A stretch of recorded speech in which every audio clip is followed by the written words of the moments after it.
How's everybody doing? I'm not gonna do that whole thing where we do it twice, so that was great. Cool, so make sure I know how to do this. Great. That was a fantastic introduction. I think we can save a couple minutes here, but essentially my name is Matthew Fornaciari, go by Forney. I've been in the industry for a long time, primarily working in reliability.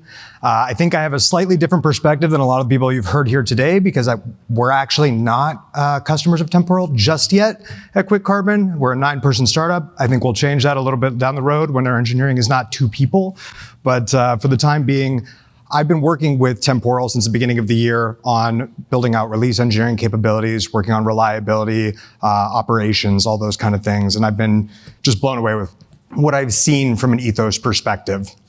So I'm gonna take us back a little ways to where I started. Started here in Seattle actually, but about 13 years ago at a company called Amazon. And I came right out of school, started at Amazon and got dropped onto a team called the availability team. And it was a 5-person team that was responsible for everything, all of the retail website, making sure that it was staying up, running, and essentially not falling over all the time. Amazing job to start out of school. Got to see a ton of really interesting failures at large scales, especially as we launched new regions like China, Russia, Japan.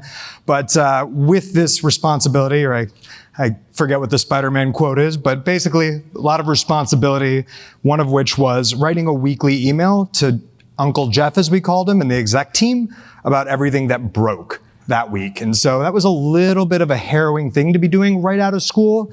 And what made it worse is he would respond with a happy face, that was good actually, a sad face, which was not very good, as you can imagine, or a question mark. And the question mark was the worst. Essentially what it meant was, drop everything you're doing, it's time for a fire drill. We gotta go figure out exactly what it is that broke, and I need you to dig in until we figure it out.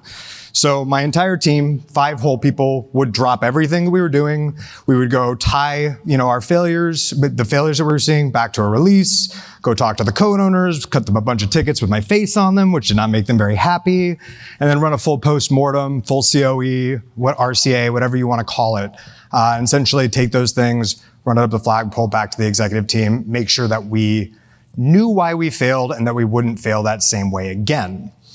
So you can imagine, this is a pretty expensive process, but this is what Amazon wanted us to do at the time. This was fine. This was what Uncle Jeff was telling us we needed to do from a reliability perspective.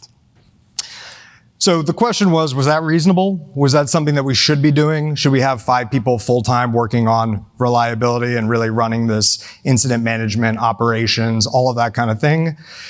It's a hard question. I think what we came to is, yes, it absolutely was reasonable, but we had to do a little bit of back of the envelope math. And it turns out that's probably not the level of investment that every company needs. I can tell you right now, my 9-person startup does not need to have a 5-person team just dedicated to this. But at Amazon, it made sense at the time. And that's because 1 minute of dropped time or dropped orders at that time was approximately $100,000. During peak. And as it turned out, saving just 5 minutes of downtime would pay all of our salaries for the entire year. So it made a lot of sense at the time. All Uncle Jeff had to do was send 1 character and the whole machine went to work. We figured all this out. We ran it all back. We learned from these things. We integrated them into our systems and we never failed the same way twice. Sometimes we failed the same way twice. We tried not to.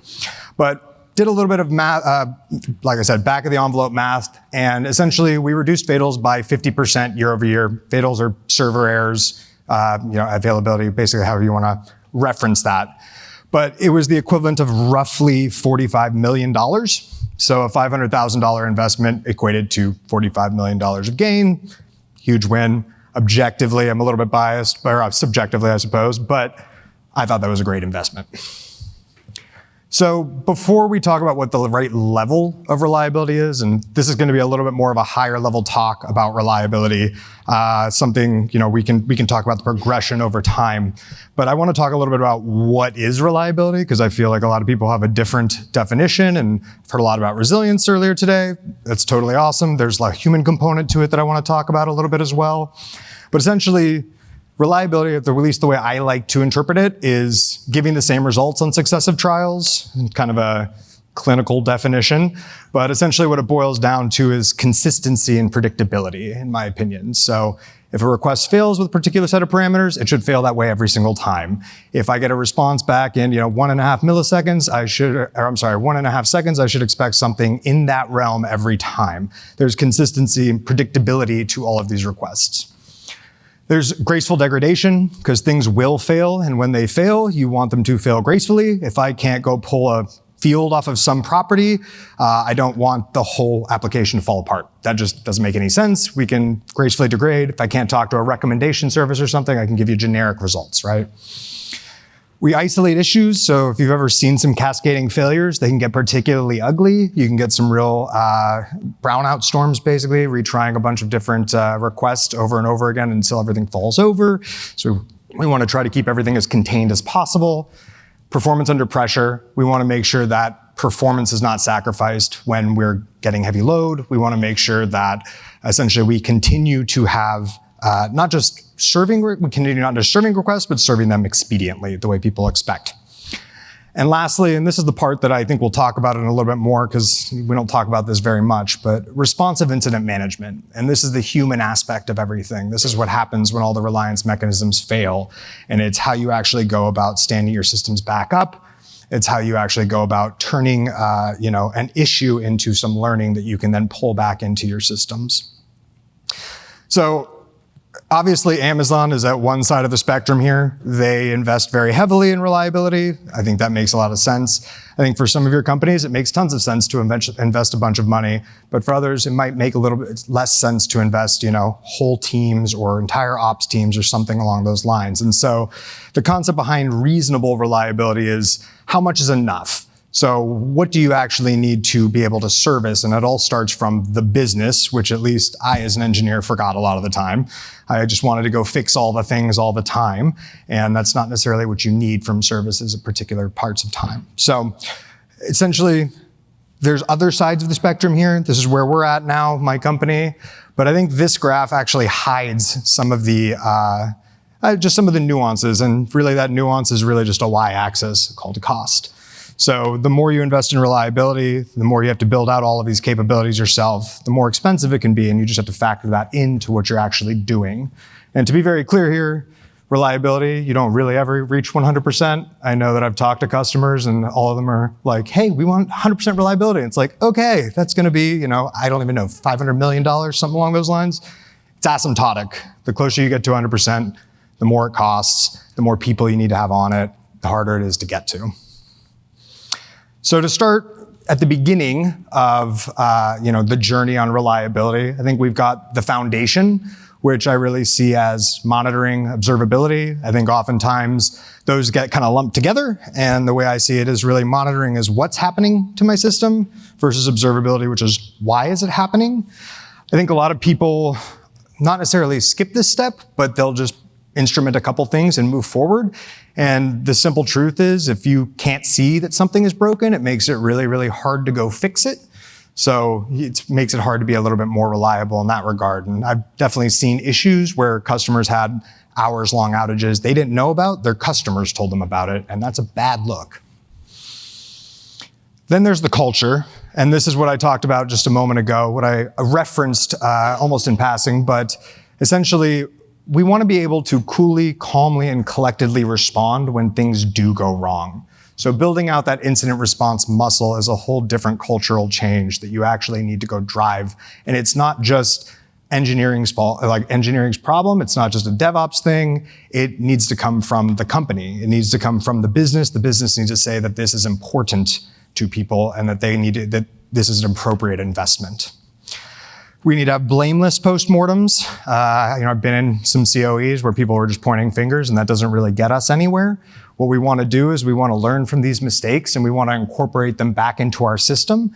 So we want to take all of these incidents, figure out what went wrong, turn them into action items, and then pull those action items into our service so that, like I said, we don't fail the same way twice. And that's really where the continuous improvement comes from. We just want to keep getting better and better, and every single one of these failures should turn into some sort of automated test to make sure we don't hit those same errors again. And it's all to drive this one metric, MTTR. If you all aren't familiar, mean time to resolution. Essentially, when things go wrong, how long does it actually take us to resolve that issue? How long does it take us to figure out what went wrong, programmatically get to a state where customers are not being impacted, and then we can do the whole COE, blameless post-mortem. So that's the reactive part of things. I think reactive is where a lot of folks are, and I think that there is a lot of room for growth in the proactive space in terms of reliability. So I think first and foremost is plan for failure. I think a lot of the times we talk, what I've seen is people talk about the happy case. They talk about what happens when things go right. And you don't necessarily talk about, okay, how do we deal with things when they go wrong? How do we get to this state of durability where we can just pop back up and we can essentially keep on running as if nothing happened? There's a lot of the resilience mechanisms that we've heard about today. Things like making applications stateless and adapting to ephemerality, scaling systems to meet the appropriate demand, making sure they scale back down so we're not spending money when we don't need to, just holding on to a bunch of extra capacity, and reducing single points of failure. And then there's the ops piece again, which really, again, is a big part of this. It's a big part of driving these sort of like, the ability to bounce back even when all of the other resilience mechanisms don't necessarily hold up. And so to go a bit more into resilience, just very lightly, I think we've got redundancy, which is one I've heard a lot about today and yesterday. Zone redundancy to make sure that we are resilient across zones, region, and if it really warrants it, cloud. I heard a couple talks earlier today that said they have deployments on all clouds, and that is amazing. That will definitely raise reliability up a whole lot. It does cost a lot, and it just in terms of knowledge, in terms of running these things. And so it's something to be approached with a clear mindset as to why you need that. Does you need 5 nines of reliability? Do you have SLAs that you need to pay back customers for? That sort of thing. Scaling, so we talked about this a little bit, being able to shed traffic, being able to move traffic around, being able to shape traffic to move away from different pods or hosts or whatever your infrastructure looks like under the covers if things become unhealthy. This is not just scaling up, which I think a lot of people think about. They think about scaling up to meet demand, but not necessarily scaling back down, which means that you oftentimes have a lot of capacity just sitting around. That's also not good for the business. And lastly, again, ephemerality, making sure that we are able to self-heal, that we are able to bounce back, have health probes in place, these sort of things. And I think the only way to really get to this is continuous chaos, is these learnings from these failure modes, making sure that we are automating these failures. So the fact that you just put into place some scaling mechanism, if you haven't tested it, as far as I'm concerned, doesn't exist. You got to go out there and make sure that these things actually scale up, actually scale down, traffic actually sheds. And you can do this with fault injection.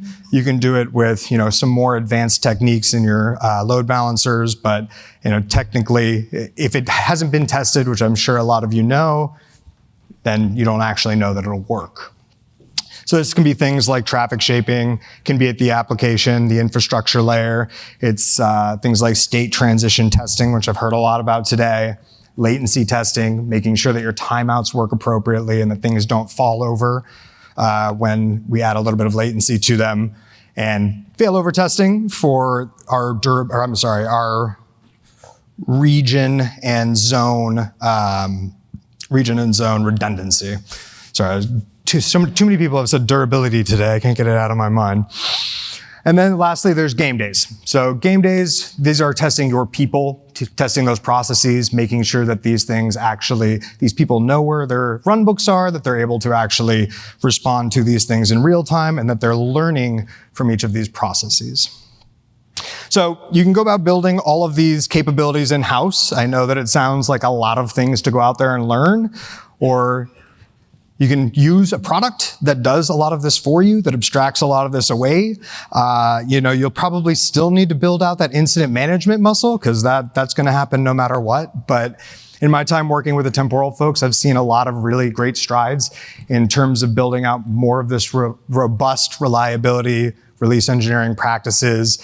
And, if I think the common practice these days is if there's a tool out there like monitoring, like observability that does something for you in a very meaningful way, makes a lot of sense to go and adopt it. So I know this is probably not the right crowd for that necessarily. Y'all probably are well aware of Temporal being great in that regard, but just had to mention that I've really enjoyed what I've seen so far.